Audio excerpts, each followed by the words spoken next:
অভিষেক বন্দ্যোপাধ্যায়ের নাম করে টাকা তোলার অভিযোগ, ব্যবসায়ীর মাকে আটকে রেখে 3 লক্ষ টাকা তোলার অভিযোগ। দীর্ঘদিন ধরে নিজেকে তৃণমূল নেতাদের ঘনিষ্ঠ পরিচয়ে টাকা তোলার অভিযোগ। পোস্তা থানার তরুণ তিওয়ারি নামে এক ব্যক্তির বিরুদ্ধে লিখিত অভিযোগ দায়ের ব্যবসায়ী।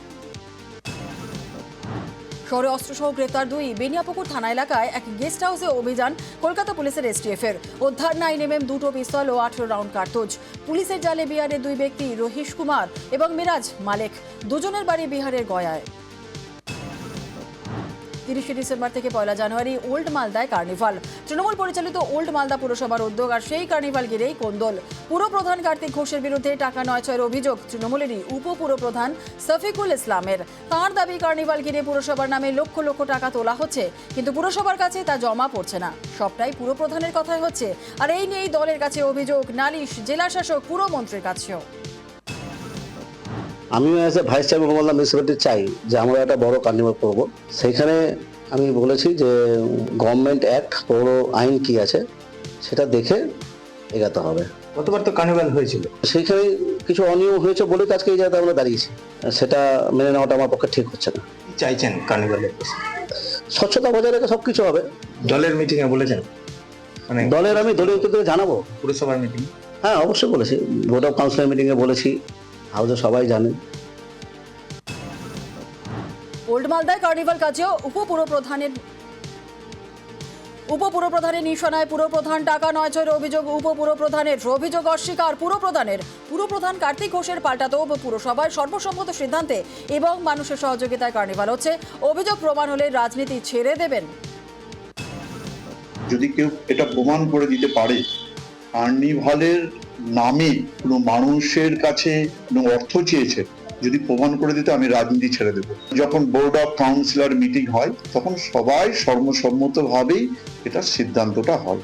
এখানটায় কে আপত্তি তুলেছে, যদি আপত্তি তুলে থাকে যদি কোনো ব্যক্তি বা কেউ, সেটা আমাদের নিশ্চয়ই ওখানটা রেজুলেশনে হবে। দলের কাছে যদি কেউ বা কারা যদি অভিযোগ জানিয়ে থাকে, নিশ্চয়ই আমি দলকে বলবো। মালদায় সরকারি জমি জবরদখলের অভিযোগ। চন্দন পার্ক থেকে বাগবাড়ি পর্যন্ত এলাকায় রাজ্য সড়কের ধারে সরকারি জমি দখল করে বিক্রির অভিযোগ মাটি মাফিয়ার বিরুদ্ধে। অভিযোগ পাওয়ার পর এলাকা পরিদর্শনে মালদা জেলা পরিষদের আধিকারিকরা। জমি উদ্ধারে শুরু, জায়গা মাপার কাজও। সরকারি জমি জবরদখলের কথা স্বীকার স্থানীয় ব্যবসায়ীদের। এবার সরকারি জায়গাতে তো সবারই আছে, ওরা এই জায়গাটা শুধু আমি একবার করে নাই, সহ লোক করে খাচ্ছে। এবার সরকারি ফরমান যদি জারি করে যে না তোমার দোকানটা ভেঙে নাও, হ্যাঁ, কোনো প্রবলেম না, আমার কোনো আপত্তি নাই। এইখানে দেখলাম কিছু জায়গা দখলও করা হয়েছে। যদি ডিস্ট্রিক্ট বোর্ডের জায়গা বেরাই, তাহলে আমরা সরকারিভাবে যেভাবে নোটিশ করা হয় ওদেরকে নোটিশ করে একটা টাইম দেওয়া হবে। টাইম অনুযায়ী ওনারা যদি নিজেই সব কিছু উঠিয়ে নেয় তাহলে ঠিক আছে, না হলে আইনি যেভাবে ব্যবস্থা নেয় সেভাবে আমরা আইনি ব্যবস্থা নেওয়ার চেষ্টা করি। আর্থিক দুর্নীতিতে গ্রেফতার পঞ্চায়েত সেক্রেটারি। প্রায় 2 কোটি টাকা আর্থিক তছরূপের মামলায় গ্রেফতার সুতির বহুতলী গ্রাম পঞ্চায়েতের সেক্রেটারি অশোক কুমার ঘোষ। 2021 থেকে 23 সালের মধ্যে 15 ফিনান্সের 2 কোটি টাকা গড়মিলের ঘটনায় গ্রেফতার। আদালতের নির্দেশে অশোক কুমার ঘোষকে গ্রেফতার করে সুতি থানার পুলিশ। বিপুল টাকা দুর্নীতির পিছনে আর কেউ জড়িত রয়েছে কিনা তাও খতিয়ে দেখা হচ্ছে। আসানসোলে পুকুর ভরাটের অভিযোগ পেয়ে আসানসোলের 19 নম্বর জাতীয় সড়কের পাশে এলাকা পরিদর্শন। ফরচুন পার্ক এবং পলাশডিহি এলাকা ঘুরে দেখেন পুরসভার ইঞ্জিনিয়ার, ভূমি এবং ভূমি রাজস্ব দপ্তরের আধিকারিক এবং আসানসোল উত্তর থানার পুলিশ। পরিদর্শনের পর তারা জানান 5টি প্লট চিহ্নিত করা হয়েছে, বিষয়টি সঠিক জায়গায় জানানো হবে। ছিল জলাশয়, হয়ে গেল মাঠ।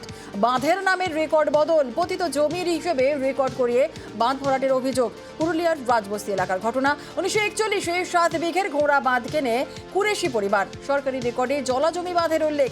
অভিযোগ, ধীরে ধীরে জলাভূমি মাঠে পরিবর্তন হয়েছে এবং 2019-এ জলাজমির চরিত্র বদলেরও আবেদন।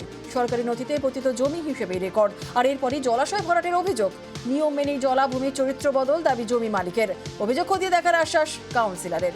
ব্যবস্থার আশ্বাস বিএলআরও। হঠাৎ দেখা যাচ্ছে যে পুকুরটা ভরাট করা হচ্ছে। আমরা ছোট থেকেই দেখে আসছি জলাভূমি, ওতে পানি ফল চাষ হতো, আমরা ঠিক বুঝতে পারছি না, হঠাৎ ওনারা রেকর্ড দেখাচ্ছে পতিত জমি, রেকর্ড আগেই জলাভূমিই ছিল। আমরা জন্ম থেকে দেখছি যে এখানে একটা ঘোড়া বাঁধ ছিল, এখন দেখছি হঠাৎ রাতারাতি ওখানে কনস্ট্রাকশনের একটা কাজ চলছে, মানে ভরিট হয়ে গেছে বাঁধটা।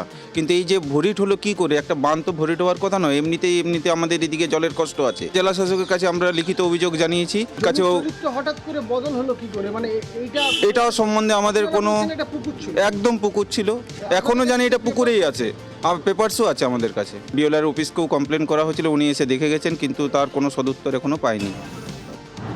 এক গাড়িও কেউ যদি বলে যে মাটি আনে যদি ফিল আপ করেছে, তো ওটাকে বলা যায় কি ভরাট হচ্ছে, কিন্তু ওরকম কিছু হয়নি। জায়গাটা ন্যাচারালি ধীরে ধীরে করে মানে মাঠের মতন হয়ে গেছে, উঁচু নিচে, ওটা আমরা লেভেল করেছি। 1981 সালে আমার দাদু যখন জায়গাটা কিনে ভুল বশত তখন আমাদের জায়গাটাকে রেকর্ড করে দিয়েছে বান। তারপরে 2019 সালে আমরা আবেদন করি, এবছরে আমরা মানে জায়গাটা নেচার চেঞ্জ হয়, তারপরে আমরা কাজ শুরু করি। যেটা লোক বলছে বান ছিল, ভরাট করছে, এরকম কিছু না, আপনি গিয়ে ফিল্ডে দেখতে পারেন। আমাদের পেপারস আছে, আমরা সরকারি নিয়ম যা আছে সেই নিয়ম মেনেই করেছি। আমি তো এখানে নতুন 6 মাস হলো জয়েন করেছি, আমি এর তদন্ত করে আমি আপনাদের জানাবো, যদি হয়ে থাকে তাহলে ব্যবস্থা নেওয়া হবে আইন অনুযায়ী। আবাস তালিকা তৃণমূল নেতার নামে বিতর্ক। বাগদার বয়রা গ্রাম পঞ্চায়েতে তালিকার নাম তৃণমূল প্রধান, সুপারভাইজার সহ একাধিক তৃণমূল নেতার এবং যোগ্যতার বদলে পাকা বাড়ি থাকা সত্ত্বেও আবাস তালিকায় নেতাদের নাম থাকায় বিতর্ক।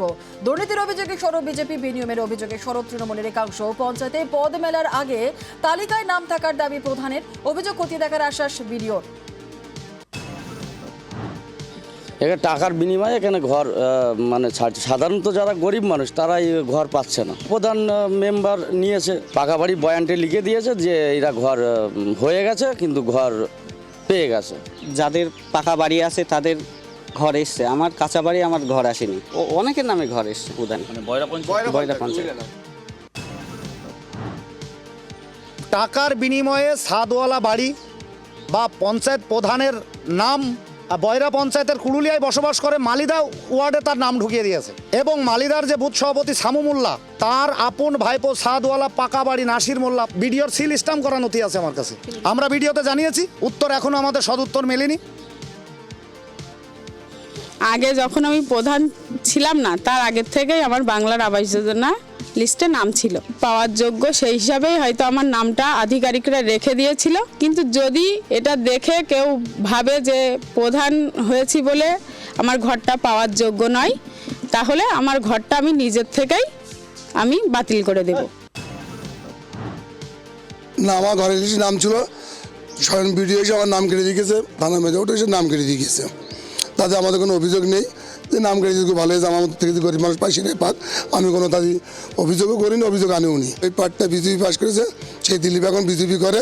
দিলীপ আমাদের গ্রাম থেকে নাহলে 5 লাখ টাকা তুলেছে। আমার হোক, আমার ছেলের হোক, আমার বউ হোক, বোমা হোক, আমার ফ্যামিলির কারোর নাম নেই। 18 সালের যে তালিকাটা ছিল সেটা তো 6 বছর আগের তালিকা। পুনরায় এটাকে আবার ফিল্ডে ফেলে এনকোয়ারি করার একটা জায়গা ছিল, সেই এনকোয়ারিটা হয়েছিল। হিউজ সংখ্যক এনকোয়ারি করতে গিয়ে প্রভিশনাল লিস্ট বেরোলো, তাতে কিছুটা হয়তো গন্ডগোল ধরা পড়েছিল। মহিলা কর্মী সংগঠনের জোট তৃণমূলের 26শে ডিসেম্বর থেকে 25শে জানুয়ারি নয়া কর্মসূচি তৃণমূলের, নাম দীক্ষা কর্মসূচি। অপরাজিতা বিল কার্যকরের দাবিতে 4 জানুয়ারি রাজ্য জুড়ে মিছিল তৃণমূলের। 27শে জানুয়ারি থেকে 27শে ফেব্রুয়ারি আলাপচারিতা কর্মসূচি। সুপ্রিম কোর্টে 2016-র 26,000 চাকরি বাতিল মামলার শুনানি ছিল বৃহস্পতিবার, আর সেখানে যোগ্য অযোগ্য বাছাই সম্ভব বলেই জানালো রাজ্য। এসএসসিতে অতিরিক্ত শূন্যপদ নিয়ে প্রশ্ন কোর্টের। ওএমআর শিটের মিরর ইমেজ সংরক্ষণ নিয়েও প্রশ্ন, কেন রাখা হয়নি ওএমআর এর মিরর কপি? শীর্ষ আদালতে প্রশ্নের মুখে স্কুল সার্ভিস কমিশন। কিছু নিয়োগে অনিয়মের কথা স্বীকার এসএসসির। কমিশনের তরফ থেকে এবং সরকারি আইনজীবীরা যখন বলেছেন যে সেগ্রিগেশন সম্ভব, কারা বৈধ কারা অবৈধ সেটা সম্ভব করাটা, অবশ্যই ওনাদের কাছে তথ্য রয়েছেন বলেই ওনারা বলেছেন, এবং আমরা চাইবো দ্রুততার সঙ্গে যেন ওনারা এই লিস্ট জমা করুক সুপ্রিম কোর্টে, এবং বিচার ব্যবস্থাকে সাহায্য করতে হবে ওনাদের, যাতে সঠিক বিচার প্রদান করতে পারেন প্রধান বিচারপতি। এবং বিচার ব্যবস্থার কাছেও আমাদের আবেদন যেন দ্রুততার সঙ্গে এবং সঠিক বিচার ওনারা করেন, এবং আমরা যাতে যারা ডিপ্রাইভ হয়েছি, যারা যোগ্য চাকরিজীবী রয়েছে, সবাই যেন আমরা সুবিচারটা পাই। এসএসসিতে ওয়েটিং লিস্টের প্রার্থীদের কাউন্সেলিং চলছে, সেখানেও শিক্ষকতায় অনীহা। কাউন্সেলিং অনুপস্থিত ওয়েটিং লিস্টের প্রার্থীরা অপেক্ষমান তালিকা থেকে 1632 জন প্রার্থীকে ডাকা হয়। অনুপস্থিত ছিলেন 470 জন প্রার্থী। চাকরি প্রার্থীদের অনুপস্থিতির হার বেড়ে প্রায় 30%।